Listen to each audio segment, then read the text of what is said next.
Welcome into another edition of the Lock It Up with Kurtz podcast. I am John Kurtz. I am joined, as I always am, by Aaron Lockett, a K-State legend, former Wildcat wide receiver, punt returner extraordinaire, and a relative of Tyler Lockett, another title that he wears proudly these days.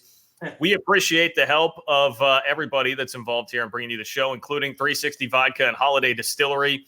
Man, we are getting close to the football season. We're going to be talking about fall camp today, which is exciting, some actual tangible football in addition to a little bit of conference realignment.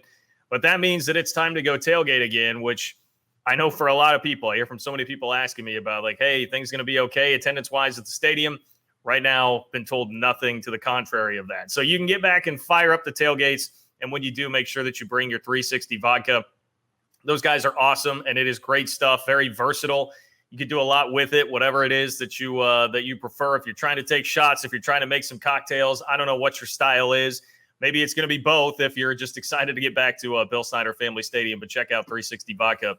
They do great things helping us out here with the pod. So with that being said, Aaron, so close to football season, man. Fall camp is here. How excited are you that we are just a couple of weeks away? September 4th, man. Like, what, 4 weeks? Less than 4 weeks away almost from K-State football being here?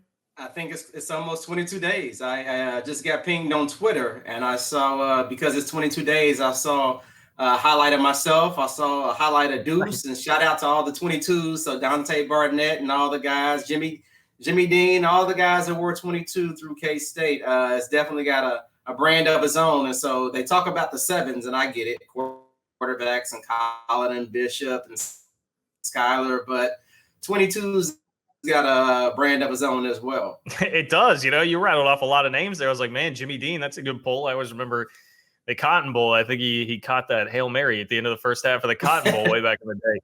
But yeah, how did you choose 22? Was that what you always were coming up, or was that just at K-State? So I was a big Deion Sanders fan growing up. And so in high school, I wore 21. And so I had the whole Nike band around my neck. I played offense and defense. And so I thought I was primetime, thought I was Deion Sanders. And I got to Kansas State, and Marlon Charles had it, and he was not giving it up. And so I got the next number that was closest to it, which was 22. And my dad wore 22 when he played basketball. So I wore 22 back in high school for that as well. But yep, I wanted to be Deion Sanders. I wanted to play both ways. And I ended up being a one-way receiver that wore 22. Okay, well, close enough. Close enough. I like that. Marlon Charles, another good pull there.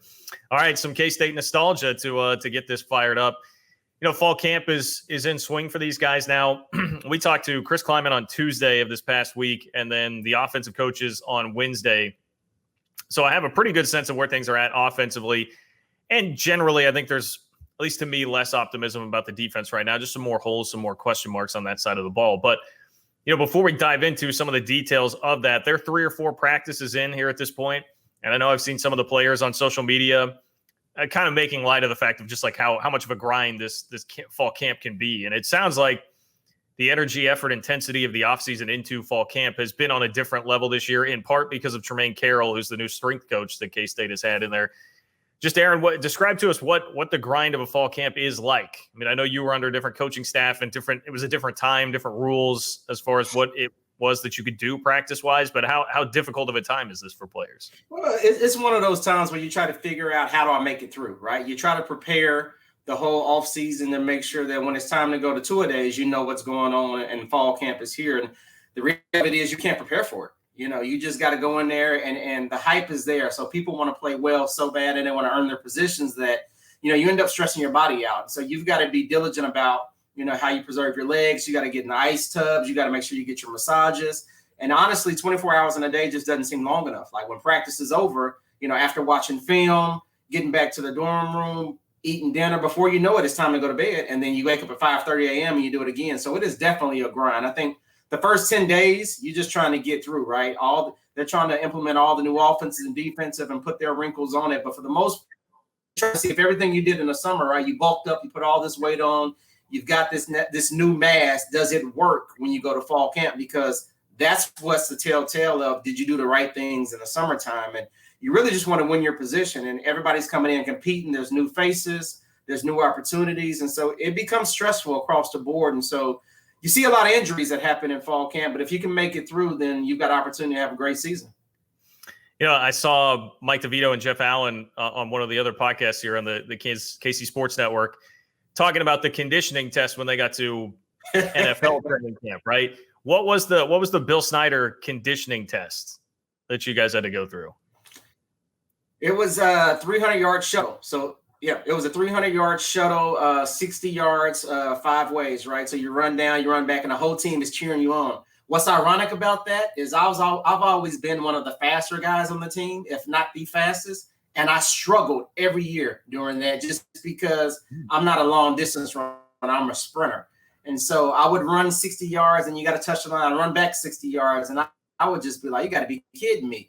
And so I would always find myself towards the very end having to really pick it up to make sure I made my time. But, yeah, there's a time that if you don't make your time, at least in the Snyder days, then you find yourself running it Sunday mornings at 8 a.m. or 6 a.m. to be exact. And then you would still have to make sure you did a conditioning test before you practice. Yikes. Yeah, that seems tough. Frank Murphy, about the only guy that could have been faster than you when you were at K-State? Frank gave me a run for my money. Terrence gave me a run for my money. Terrence can go. Terrence Newman can run. Isaac, what is Ike's name? Isaac Harvin. He was a DB that came out of Garden City. He was a 4.2 guy. David Allen could run. He wasn't a 4.2, but David was shifty enough to where, if you wasn't running, Demetrius Butler can run. Cooper can run. We had some guys that can go. Scobie was a 4.3 guy. Honestly, I think when I played back in the late 90s, early 2000s, we probably had 10 to 12 guys that were easily a 4.3 or better. Which is insane. I mean, that's why you guys were winning 11 games every single year. Yeah. I mean, there was a lot of talent on those teams. Maybe not quite at that level right now, but I think there is, as we mentioned, a lot of optimism about the offense that this team has in 2021. And I could definitely sense that again in hearing from Chris Kleiman and the offensive coaches. And to me, it really goes back to when I was at Big 12 Media Days in Dallas, which has been 3-4 weeks ago.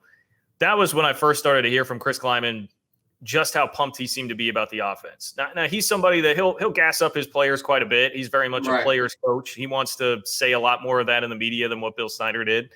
But, we've heard so much about the offensive line, how deep they seem to be there. But I think it really obviously starts with when you have a 6th-year senior coming back at quarterback who is as motivated as he is after what happened last year, who spent the entire offseason and the season, in the coach's booth, learning the game from that aspect and just adding to all the command that he has of the offense. I think that is the biggest reason for optimism here, just that you have so much experience back at quarterback in a position where last year Will Howard was just put in a completely unfair spot as a true freshman without spring ball or anything like that to help prepare him. Yeah. Skyler's the heartbeat of the offense. I think his maturity, obviously he's had some adversity on and off the field. Excited to see him play this year, right? Staying injury-free is going to be big for him, but everybody on that offensive unit is looking for him to be the mainstay, to go out there and play well, keep everybody consistent, make people are where they're supposed to be, connecting the dots. And so obviously he's a leader. He's very successful within his career so far. Like I said, if you just look at stats alone, his touchdown to interception ratio is superb. He started off great last year, just ran into the injury bug. And from there, I think he's had an opportunity to think about, okay, how can I come back and really re-energize this offense? And so gave a lot of young guys an opportunity to play, but Skyler's it. He's the man. I think we all said last year, if he didn't get hurt, what would K-State record look like? And so nobody knows, but this year is an opportunity for him to go out there and show and prove what he's done in the offseason and how it can make this offense go. Yeah, I mean, I would still contend outside shot at being a Big 12 championship game team, making it to the Big 12 title game, I think was something that was a possibility for K-State if he had stayed healthy, because he seemed to be playing the best football of his career through the first couple of games of the year. I mean, we saw what happened against Oklahoma, but, even Arkansas State, maybe just a touch rusty, some receivers dropping some balls, but Texas Tech, he was very good before he got hurt that game. So, yeah, I think there's tons of reason to be excited about what Skyler can bring to the table this year. And we heard that in practice, he looks fine. There's no worry about the injury. I mean, it was a pretty rough injury. You're talking about a pec injury for a quarterback that's going to affect a lot in terms of trying to throw the ball. But all word out of camp is that he looks as good as ever and definitely has command of the offense. And he's got his running mate Deuce Vaughn back, who is not just one of the most electrifying players in the country, but just an absolute coach's dream. I mean, one thing I try to reiterate to anybody that asks me about Deuce Vaughn is just how unbelievable of a kid he is. Like, he's a coach's son. And so he's got this level of maturity that is just so atypical of somebody at his age, and it just leadership qualities, like in all the intangibles, everything that you would look for and the things that you think about that like a Bill Snyder loved in his program. Deuce brings all of that to the table in addition to all the ability that he has. So I think the sky's the limit, and they seem to plan to use him 20 to 25 touches per game and in a bunch of different ways, whether that's out in the slot or out of the backfield. I mean, there's just a ton to be excited about with him. You know, I think you hit it on the head, right? He's a coach's son, right? And so Deuce is versatile. I think we had opportunity last year to see him play well in the backfield. But the biggest thing that impresses me is he can catch the rock. You know, you put him on the outside, whether it's a flat route, whether it's an underneath, get mismatches against linebackers and strong safeties. It's like that's where you can utilize him to the most. I think that's it is to the offense. And so I had a chance to check out some of his social media because he just intrigues me. I saw him down in Austin working out, and the only thing I see him was running curl routes and out routes and go routes and flats. And I'm like, he's a running back, but he's out there catching a rock like a wide receiver. And so I think the more he expands his game, the more we'll get a chance to fall in love with Deuce. And so last year was an introduction to him for the Big 12. He won't be new to a lot of these defenses anymore, so he's going to have to change his game, and they're going to have to utilize him in a different way. But I'm a Deuce fan, you know, not 22 because he gets it done on the field.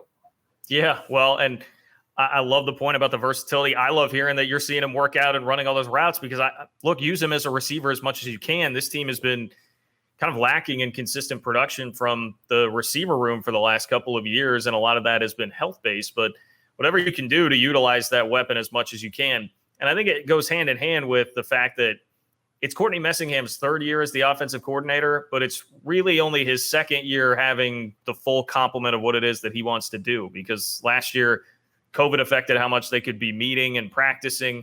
They didn't get spring ball. Then his quarterback goes down in week 3, and he's dealing with a true freshman that, I mean, that's just going to scale down dramatically what you can do with the offense. So I kind of look at this from an offensive coordinator standpoint as really like the true second year where you can evolve some of what you're doing. And when you have, again, a guy as experienced as Skyler and a weapon like Deuce, I would imagine that we could see a lot of pretty creative wrinkles as far as that goes. I'm waiting to see it. Like you said, this is the OC's opportunity to come in year 2, really, right? Even though you said year 3, but they've got to put it together. They've got the tools. We've seen glimpses of guys go out there and do magical things. I'm looking for them to throw the ball better this year. I'm looking for us with True coming on board to stay healthy. I'm looking for us to be physically fit in the Big 12 and not be overpowered. And like I said, the Iowa State game last year just showed us that we had strides to go. And so now, starting the year off, the Stanford game, I'm ready to go out there and play hard. And so I'm rooting for these guys. I think they have the talent. Actually, I know they have the talent in some positions. Can they put it all together? To be determined. And so that's what we're rooting for here. But with Skyler behind quarterback, Deuce running the rock, and then you've got, Brooks and the team outside, I think there's some changes that we can definitely go out there and make this year.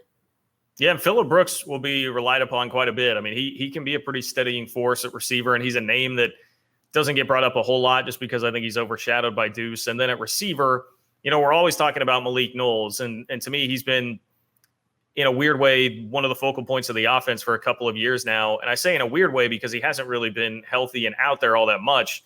But that's the key. Like, he's got, to me, first team all Big 12 kind of talent if he can stay healthy. That's just always been the issue. Healthy and I think just locked in mentally. But as far as that goes, dating back to the end of last year when he kind of exploded the last couple of games, Baylor through the end of the season, he was much more effective. And the coaches started saying, like, we're seeing a totally different commitment out of him right now. That's continued into the offseason. Supposedly he has added on some weight, which hopefully helps with the durability. And right now they seem to be very heavily invested in him being the guy at receiver. And, man, back to the beginning of the 2019 season, he and Skyler were on the same page.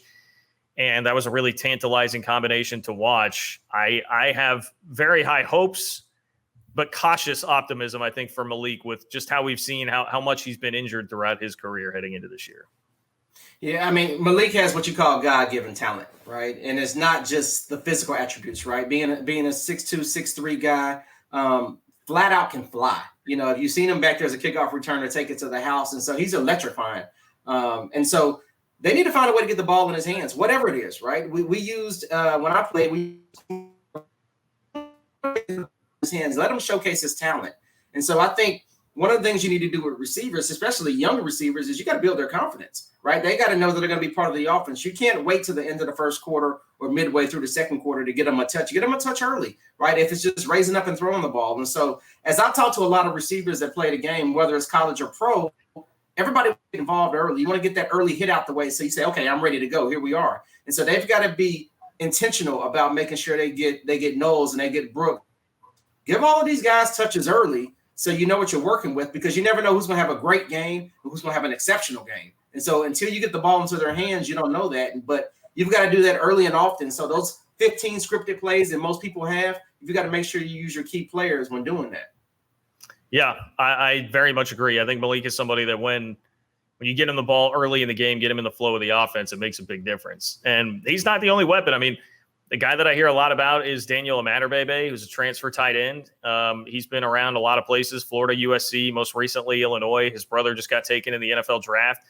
Big-time talent, too. And we saw last year how they were able to utilize Briley Moore as a tight end in that kind of a role. I think, honestly, Amaterbebe is a more talented version of Briley Moore. He just also has an injury history. But, hey, between him and Sammy Wheeler, if they can keep some of these tight ends healthy, Nick Leonard's, I think they should have some weapons there too. And the offensive line is as deep. I mean, Connor Riley, who's the offensive line coach, was telling us the other day, we asked just like, hey, how much different is it this year with actual experience and a lot of depth? And he said, man, it's a lot more fun, a lot more fun this year than it was last year. So, I mean, I think you put all those pieces together, you feel like they really can have something offensively. No, I agree. Getting beat up last year wasn't fun, but it did give a lot of our young guys experience. And so hopefully they can take that experience and come in and use it to their benefit. But, I think for us as an offensive unit, you've got to lean on, once again, it goes to Skylar and it goes to the older gentlemen that are there, the older seniors. And so for us, it's around what does the Big 12 look like? And so as you go into the Big 12, you're gonna be competitive, whether it's you're talking about Baylor, you're talking about Iowa State. You've got to find a way to go in there and score points. And so I think the offense now, I'm looking for them to put up 25 plus points a game. And I think that gives us a chance, right? Then you don't have to say, defense, I need you to pitch a shutout. I just need you to contain them within 3 touchdowns or 21 points, and we got a chance to win. And so offense has got to score, though. It can't be in those 3-0, 7-0 games. That just won't work in the Big 12. And so I'm looking to put points on the board this year. Yeah, it won't work in the Big 12. And especially, I think, with this defense, more of the load is going to have to be carried by the offense, certainly, than it was last year with some of the holes there. As we transfer to the defense, now, I don't want to be too reactionary to what we saw last year, especially at the end of last year. The game against Iowa State was not good, 45-0. You give up 69 points to Texas at the end of the year because that defense in particular had been hit so hard by COVID and then transfers. I think one of the toughest transfers to absorb last year was Will Jones, who was a member of the secondary. He was their starting nickel, and he had decided to leave by the end of the year, and that caused some real problems. I mean, they had Elijah Sullivan playing safety, for instance, at the end of the year against Texas. That was just a sign of the times on where they were at. So take that with a grain of salt as far as the defense goes. But to me, there are some real holes in the front seven, especially at linebacker. And then, hey, does somebody have the high-level ability of Wyatt Hubert on the defensive line? But the secondary really should be a strength of the team. You mentioned, Aaron, hey, they have the talent in some areas on this roster. The secondary is one place where you definitely have to look because they've infused it with a lot of talent from the transfer portal, starting with Julius Brents, who – talking about him being 6'3" or 6'4". I mean, to have that kind of length and size at corner, you're talking about a potential NFL corner there. So I do like a lot of what I see out of the secondary. Once again, the secondary is going to be big for us, right? If we can play man-to-man coverage when needed, then we can help the front seven a little bit. We're not small on the back end, which I'm excited about, right? You just mentioned the 6'3", 6'4" height, but if you talk about you look at Gardner, you look at the transfer Reggie Stubblefield coming in. I mean, they've got some guys that can play man-to-man. And so if you look at that, then that puts us in a position where we could be a little bit more aggressive on the defensive side of the ball, and then maybe we can get some plays there. If we can get them into third or long, I think we've got a chance. And so, I'm putting a lot of onus on the DBs to go out there and make plays. We need it. right? This is the Big 12. They're going to sling the rock, right? As soon as you see Spencer Rattler and Marvin Mims, they're throwing the deep ball. Yeah. And so you've got to prepare yourself just to make sure that you're not making a play once, but you're making it consistently. And so, yep, Big 12 stakes are high, Power 5 football. Here we go. So you got to be ready to go. Yeah, I mean, some other names that you mentioned, Reggie Stubblefield, Sincere Mason is another FCS transfer that they have that I think those guys will be depth sort of pieces. But, man, between Brents and then Russ Yeast, who's a former 4-star recruit who's back there at safety, and then Jerron McPherson is really the leader back there. And to me, that was going back to last year. One of the key things that they got him to come back. I mean, Noah Johnson, a similar story on the offense to kind of anchor the offensive line. But defensively, man, J-Mac, Jerron McPherson, when he's healthy, he was another guy that I think got beat up toward the end of the year. But you think back to like that Oklahoma game that he played, he was awesome, flying everywhere, just hitting the absolute heck out of people. He's the type of guy that can be an enforcer back there that's huge. Yeah, J-Mac is the Skyler version for the defense, right? He is the captain of the defense. And so it's in his bloodlines. His pops played for Mizzou, and so he understands what it takes to play big-time football. I'm looking for him to bring the hammer this year. Like, the OU game should just be one of the opportunities that he's played well, but he can showcase to the nation what he can do. And so I've seen him in the offseason put in the work. Like I said, all of these guys have changed their body over the last 6 months. And like you mentioned, for True, the new strength and conditioning coach coming in, he's done a tremendous job so far. Now I want to see they still have the flexibility, the speed, everything they need to go out there and make plays, because ultimately that's what it's about. It's not about looking good in your pads. It's about making plays and making sure you can show up on Saturdays. And so J-Mac is one of those guys. Like I said, Wayne Jones, those guys that already have some experience in this K-State, it's their time to shine, right? And bring all these newcomers, bring them along with you. And so the Stanford game is going to be a big game for us, not just because of Stanford, it's because it feels like a bowl game. It's in nobody's home field, right? You're playing down in Dallas, and the nation wants to see what can you do, because if you're looking at the nation, how they look at Kansas State, historically, we've always been the mediocre team, right, in the Big 12.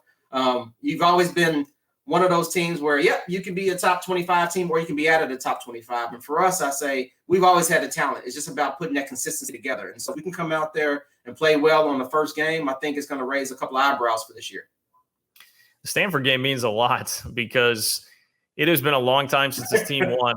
I've had this date just like seared into my brain over the offseason. But the last time we saw K-State win a football game was October 24th of last year, which was the Kansas game. From then on, you lost out the rest of the year. There were transfers. There was some drama. There was just a lot of really tough losses over the offseason. Recruiting has not, if you're somebody that follows recruiting really closely, maybe not gone quite the way you'd hoped. I still think they're doing a better job than what Bill Snyder was doing at the end of his tenure, but not quite to the level that people have wanted to see here yet. So it's just to erase all of that. I just feel like this team and this program, especially now on the heels of conference realignment and some of the drama that's caused, like everybody just needs some good vibes. To remember what it feels like to go win a football game. And if it comes in Arlington, in Dallas, getting the chance to play at a stadium like that, which that the players love, over a program that is a name brand like Stanford, that would be just massive for what it can mean for the season. Yeah, no, I think the biggest thing for Kansas State, there's two things they have to be. They have to play fast and they have to be aggressive. If they can do those two things, they got a chance. Slow and soft just doesn't work. It doesn't work as a former player watching them. It doesn't work in the Big 12, and it won't bring any longevity that you want of success to the program. And so I think that mindset has changed. I think they've got more people on board feeling like that. And so, 22 days is a long time to wait. These 24 hours in a day is taking a while to go through, but they've got to show up. That's it. If you go out there and get embarrassed against Stanford, you're going to have a long season, right? And so this is the first game that they got a chance to go out there and show who they are.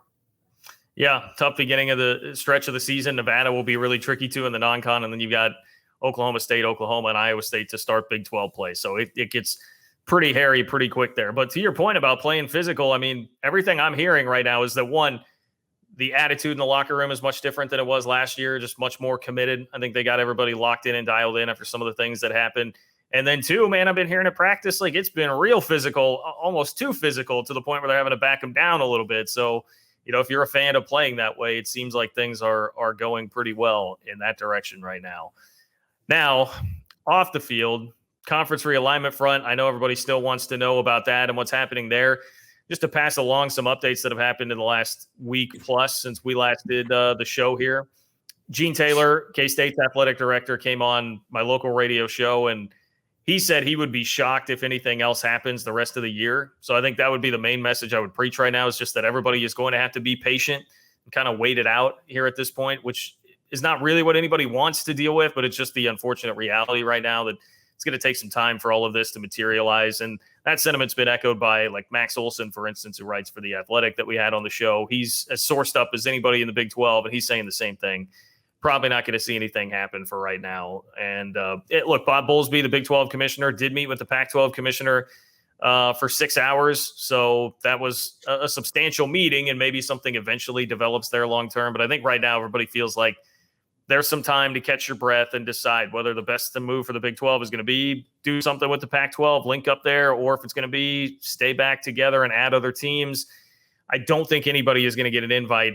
For instance, we see the KU to the Big Ten rumors. I don't think any of that is coming anytime soon at all. So for right now, you have to be patient, which is, nobody wants to do that in 2021, unfortunately.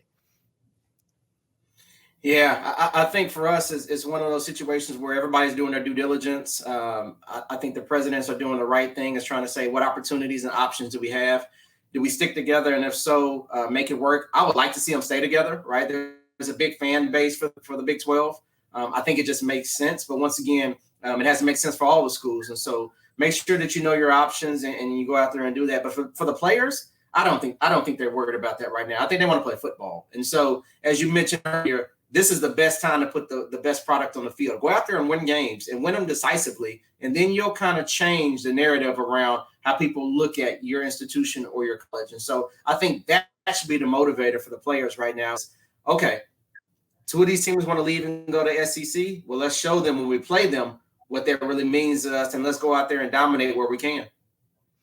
Yeah, I'm glad you bring up the point about the players. I would tend to agree that they probably don't care as much about the realignment stuff nearly as much as the fans do right now. No. But like as a player, and I know you were playing in a different day and age. There wasn't Twitter and social media and all that stuff going on to distract you. But when there are things like that going on, like how easy or difficult is it as a player to kind of block some of that out and just focus on what you're doing on the field? Well, it doesn't take but one drop or one missed block assignment. You'll find out real quick when you're sitting on the bench. And so I think for the players, they just want to play football. That's it. They just want to play football. They want to play on TV if they can. They want to make plays, score touchdowns, get interceptions. The ADs and the presidents is going to have that on their shoulders, but the players just want to go out there and play football. Well, play football they will. Coming up on September 4th when K-State takes on Stanford, it opens up the season. We are very close. Be hearing more here in the next couple of weeks. We have no real one big media day, but we're getting different coaches, the coordinators, defensive coaches. So we'll be able to provide some more updates for you on what's going on, particularly on the defensive side of the ball as things roll through fall camp here and we get closer and closer to the season. But once again, want to give a big shout out to 360 Vodka and Holiday Distillery for helping us out here on the podcast. If you're going to make that trip, which I would highly encourage you to make that trip to Dallas. I know it's an 11 a.m. kickoff. That's not as fun. But, hey, get there for the game. You can hang out in Dallas and party on Saturday, and you can drink all kinds of 360 vodka before and after the game if you bring that down to tailgate in Dallas. Pretty easy trip. Look, I was just in Jerry World for Big 12 Media Days within the last month. If you've never been there, that place is really cool. So I would just highly encourage you to make the trip to this game if you are a K-State fan. I think it'll be worth your while, and it will be very cool. Any closing thoughts, Aaron, before we shut this thing down? You know what? Throw a fade route to Knowles, Texas boy, in the opening game. Give him a chance to make it. I'm looking forward to that. I like that idea, man. I like that idea a lot. That would be very cool for Malik. All right. That's going to wrap it up for us here on the Lock It Up with Kurtz podcast. For Aaron Lockett, for PJ Kissel and Tucker Franklin behind the scenes, and everybody at the Kansas City Sports Network who does such a great job. 360 Vodka. Appreciate everybody's help. Take care. Go Cats, and we will talk to you soon.